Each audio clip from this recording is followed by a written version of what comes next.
دس از رانا کاشف اور آج میں موجود ہوں راجن پور میں۔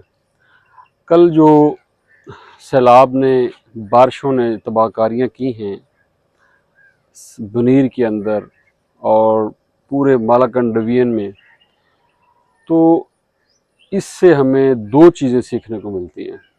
نمبر ون کہ کل جمعۃ المبارک تھا اور وہاں پر جو حافظ صاحب جو قاری صاحب تھے انہوں نے بڑا اچھا ایک لنکیج ڈیولپ کیا ہے، یہ جو آفات آتی ہیں اس میں اور جو ہمارے اعمال ہیں اس میں۔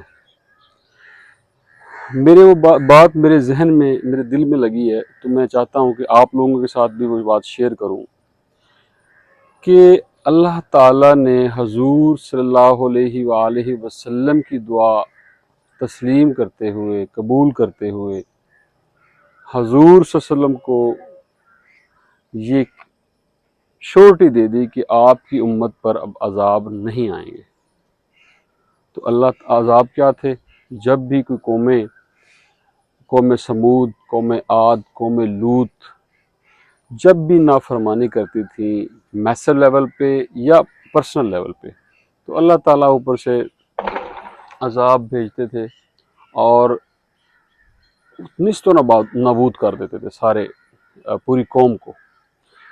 حضور صلی اللہ علیہ وآلہ وسلم نے گڑ گڑا کر دعا مانگی، اللہ تعالیٰ سے دعا قبول کروائی کہ میری امت پر عذاب نہ بھیجیے گا۔ اور یہ عذاب کی اگر ہم بیک چیک کریں، عذاب آتے کیوں تھے؟ عذاب آتے تھے ہمارے جو اعمال انسانوں کے اللہ تعالیٰ کے پاس پہنچتے تھے، اس میں اگر زیادہ نافرمانیاں ہوتی تھیں یا نافرمانی بڑے میسو لیول پہ، ناانصافی میسو لیول پہ پہنچ جاتی تھی، تو اللہ تعالیٰ اس قوم کو ختم کر کے وہاں پر نئی قوم آباد کر دیتا تھا۔ اور اللہ تعالیٰ قرآن پاک میں فرماتا ہے کہ میرے لیے بالکل بھی مشکل نہیں ہے کہ میں آپ کو صفحہ ہستی سے مٹا دوں اور آپ کی جگہ پہ اور قوم لے آؤں۔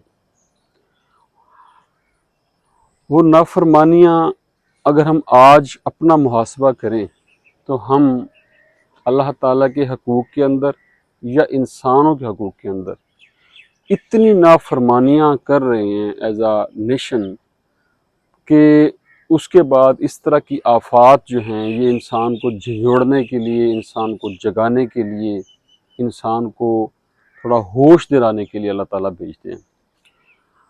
حقوق اللہ کی جو نافرمانیاں ہیں اس میں زکوٰۃ کا نہ دینا، اس میں سودی نظام کا ہونا، اس میں نماز کا قائم نہ کرنا، اس میں یہ ساری چیزیں آ جاتی ہیں جو اللہ تعالیٰ ہمیں بارہا قرآن پاک کے اندر تاکید کرتے ہیں کہ آپ یہ حقوق اللہ ہیں ان کی پابندی کریں، تو ہم نافرمانی کرتے ہیں۔ دوسرا جو حقوق العباد ہے، جو لوگوں کے حقوق ہیں، اس کے اندر ہم اتنی نافرمانی کرتے ہیں کہ آپ کو کوئی دیا لے کے ڈھونڈنا پڑتا ہے کہ کوئی سچا بندہ کہاں سے ملتا ہے، آپ کو دیا لے کے ڈھونڈنا پڑتا ہے کہ کچھ ایسا بندہ ہمیں مل جائے جو فراڈ نہ کرتا ہو۔ یہ کاروباری حضرات بخوبی جانتے ہیں کہ ہر بندہ اس دور میں، ہر بندہ جو ہے نا وہ لگانے پہ پھر رہا ہے، اس کو یہ ہے کہ یار اسے پیسے مار لوں اور پھر میں اس کو پیسے میں نے واپس دینے نہیں ہے۔ اسی طرح سے انسانی حقوق کے اندر وہ چیزیں بھی آ جاتی ہیں جو ہم ڈیلی کی بنیاد پر، روزانہ کی بنیاد پر ہم دیکھ رہے ہیں کہ آج یہ بندہ پکڑا گیا کتے کا گوشت بیچتا ہوا، یہ بندہ پکڑا گیا گدھے کا گوشت بیچتا ہوا۔ خدا را ان مکروہ حرام چیزوں کو انسانوں کو کھلانے ان کا ضمیر کیسے گوارا کرتا ہے؟ تو یہ وہ نافرمانیاں ہیں جو ہم اللہ تعالیٰ کے مروجہ، اللہ تعالیٰ کے بتائے ہوئے اصولوں کے خلاف چلتے ہیں، تو اللہ تعالیٰ ہمیں جھنجھوڑتا ہے کہ بندے بن جاؤ۔ اللہ تعالیٰ ہمیں جھنجھوڑتا ہے کہ کوئی ذات ہے جو اتنی پاورفل ہے جو کہ ایک سیکنڈ میں چاہے تو آپ کو نیست و نابود کر دے اور آپ کی جگہ پہ ایک اور قوم لے آئے۔